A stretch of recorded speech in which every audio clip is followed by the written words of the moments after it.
Untunglah, Sang Taipan, seorang tokoh dengan singkatan nama TW, turun tangan. Beberapa perusahaannya menjadi sponsor meskipun tak jelas berapa dana yang dikucurkan.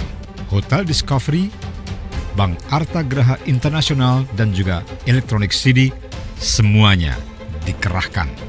Capres kata-kata munafik, pura-pura prihatin kasus reklamasi Rempang, jejak digital Anies orang dekat sosok Bohir Sembilanaga, Bohir Rempang Eco City, Formula E, dan reklamasi Teluk Jakarta. Sungguh dermawan Pak Tommy Winata sama panitia Formula E ini. Padahal, dia sering dituding sebagai bagian dari oligarki bisnis Sembilan Naga, semuanya warga Tionghoa yang sangat dibenci para pemuja Anies Baswedan.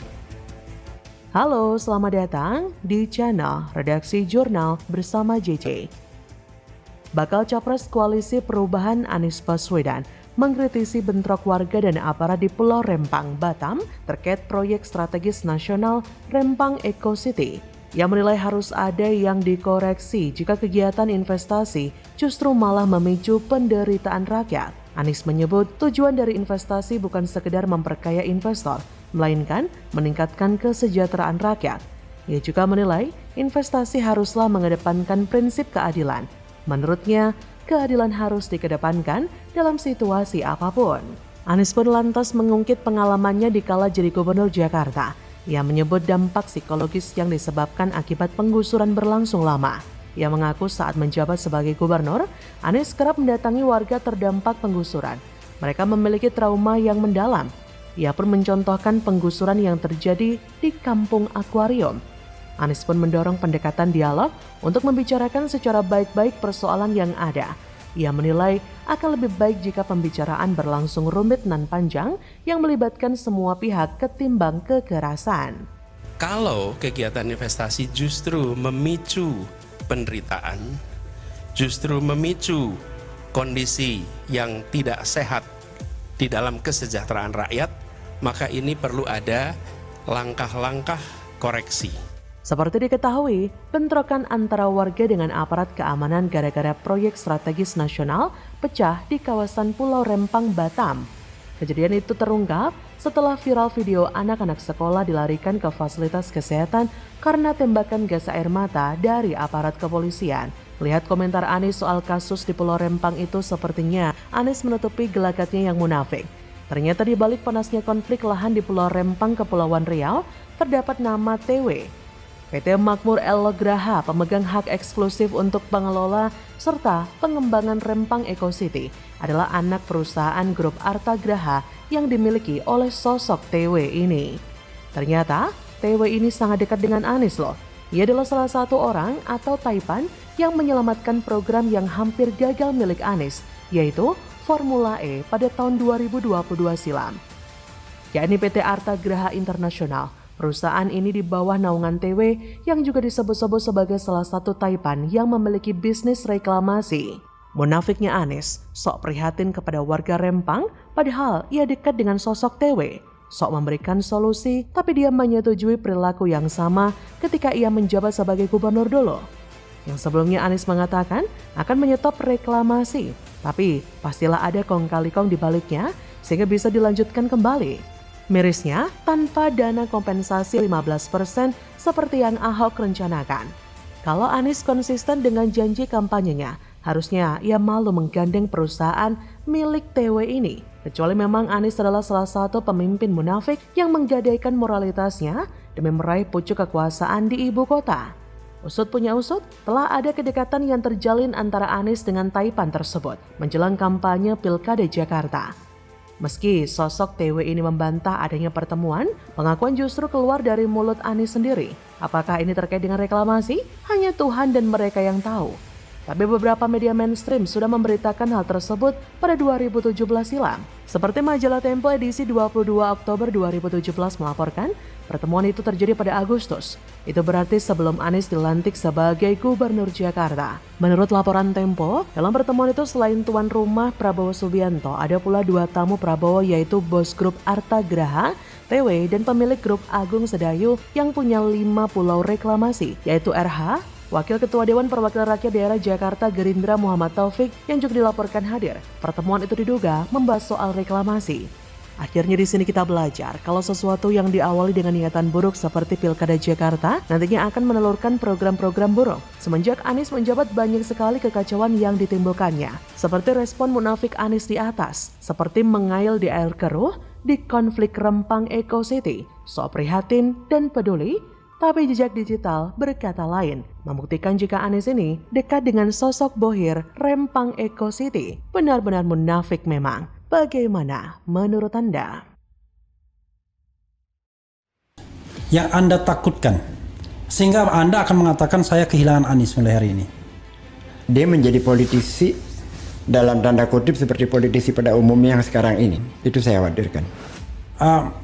Politisi hari ini apa misalnya? Pengkhianat, maunya duit aja. Ya macam-macam lah. Plot twist. Tuyul Ancol ngamuk sebut Anies menjadi politisi pengkhianat dan doyan duit doang. Keis Khalifa kecewa berat dengan Anies yang pilih Caimin, menolak koalisi. Kadrun gak akan sejalan dengan PKB. Bukan gerbong ya. Saya personal ya. Oke. I know. Jadi ya, artinya Anies toh ternyata gitu doang, cuma petugas partai doang begitu ya? Iya. Cuma masalahnya adalah data-data survei menunjukkan tidak seluruh anggota atau konstituen PKB memilih Muhaimin Iskandar. Jadi pilihan basis massa konstituen sebuah partai itu tidak otomatis sama atau sejalan dengan ketua umumnya. Halo, selamat datang di channel Redaksi Jurnal bersama JJ.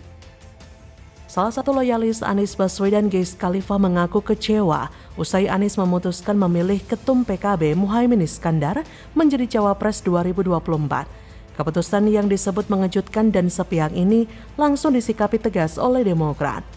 Nasdem PKB resmi mendeklarasikan Anies sebagai Capres dan Muhaimin Iskandar atau Caimin sebagai Cawapres di Pilpres 2024 per Sabtu 2 September. Sebelumnya, Anies sempat menuliskan surat kepada AHY untuk mendampinginya menjadi Cawapres. Namun pada akhirnya, Anies menggandeng Caimin dalam Pilpres 2024. Imbasnya Demokrat resmi keluar dari koalisi perubahan dan mencabut dukungan kepada Anies Rashid Baswedan. Keputusan ini diambil sehari sebelum deklarasi Anies dan Muhaimin sebagai Bacapres dan Bacawapres yang dilakukan di Surabaya, Jawa Timur. Keis Khalifa, salah seorang yang setia mendukung Anies pun, baik dari Pilkada DKI hingga ketika sosok Bacapres itu dikaitkan dengan polemik Stadion JIS, kini berang. Keis bahkan tak menampik bahwa saat ini ia kecewa dengan keputusan Anies memilih Caimin. Keis mengungkapkan bahwa kecewanya lebih kepada perasaan kecewa yang personal. Menurutnya, untuk konteks politisi, Anies punya perbedaan yang sangat jauh dari politisi yang zaman sekarang. Bahkan cenderung dikatakannya, Anies adalah figur politisi masa lalu dalam perilaku. Kemudian Keis pun mengaku menanyakan langsung alasan Anies dalam langkah politiknya memilih Caimin. Keis pun juga mengaku soal kejadian pertemuan dengan Caimin dirinya tidak tahu menau. Yang tahu cuma Surya Paloh, Caimin, dan lain-lain. Ia tidak tersambung karena pada saat itu Anies sedang ke Jombang dan Keis hanya melihat perkembangan tersebut dari berita. Lalu ada rapat dari tim 8, jubir Anies, sehingga diputuskan kalau semua setuju dengan keberadaan Caimin sebelum terjadi deklarasi Anies Caimin. Jika melihat pengakuan Keis, sepertinya Keis ini memang kecewa berat pada Anies. Bisa dibilang Keis ini menolak Caimin sebagai Cawapres Anies. Karena jika diperhatikan antara Keis pendukungnya Anies seperti PKS, dan Caimin memang sangat bertentangan. Entah itu secara paham politik atau ideologi. PKS adalah partai yang dekat dengan Ikhwanul Muslimin, kelompok yang berpaham ekstremis seperti khilafah. PKS juga didukung oleh kelompok-kelompok pendukung Anies, kadrun, dan para mantan buzzer DKI. Sedangkan selama ini PKB dicerahkan adalah Nahdlatul Ulama sebagai basis masanya. Jadi memang wajar ada pihak yang kecewa, termasuk para buzzer dan kadrun semacam Keis ini. Sebelumnya, perpindahan Caimin semula diperkirakan akan bergabung dengan Prabowo, terus malah nyebrang menerima pinangan Nasdem mendampingi Anies. Hal ini tentu dinilai sebagian pihak sebagai langkah blunder yang justru akan merugikan kubu Nasdem dan kadrun pendukungnya, juga berdampak negatif pada perolehan suara Anies Imin nantinya. Salah satu alasannya karena akan muncul sentimen negatif karena Caimin berdua dengan Anies yang meskipun sudah berusaha merebut simpati warga NU khususnya, tapi tidak semudah itu mencopot stigma bapak politik identitas yang sudah kadung tersemat pada Anies. Masyarakat Jatim secara umum juga warga NU secara khusus membuat mereka akan sulit menjatuhkan pilihan kepada Caimin karena ada Aniesnya, begitupun sebaliknya. Jadi, bagaimana menurut Anda?